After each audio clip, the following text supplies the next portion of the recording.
വീണ്ടും ചക്രവാത ചുഴി രൂപപ്പെട്ടു. കോമറി മേഖലയ്ക്ക് സമീപമാണ് ചക്രവാത ചുഴി സ്ഥിതി ചെയ്യുന്നത്.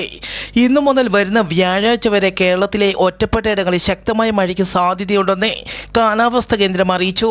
വരുന്ന ബുധനാഴ്ച തിരുവനന്തപുരം, കൊല്ലം, പത്തനംതിട്ട ജില്ലകളിലെ ഒറ്റപ്പെട്ട ഇടങ്ങളിൽ ശക്തമായ മഴയ്ക്ക് സാധ്യതയുള്ളതിനാൽ കാലാവസ്ഥാ കേന്ദ്രം ഈ ജില്ലകളിൽ യെല്ലോ അലർട്ട് പ്രഖ്യാപിച്ചു.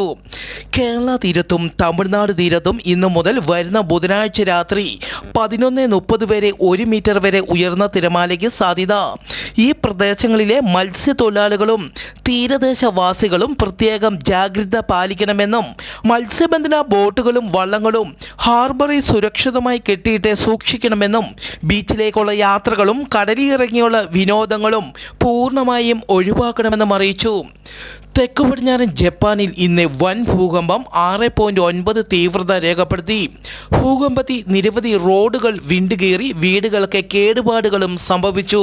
ഭൂകമ്പത്തെ തുടർന്ന് ജപ്പാൻ കാലാവസ്ഥാ കേന്ദ്രം സുനാമി മുന്നറിയിപ്പ് നൽകി.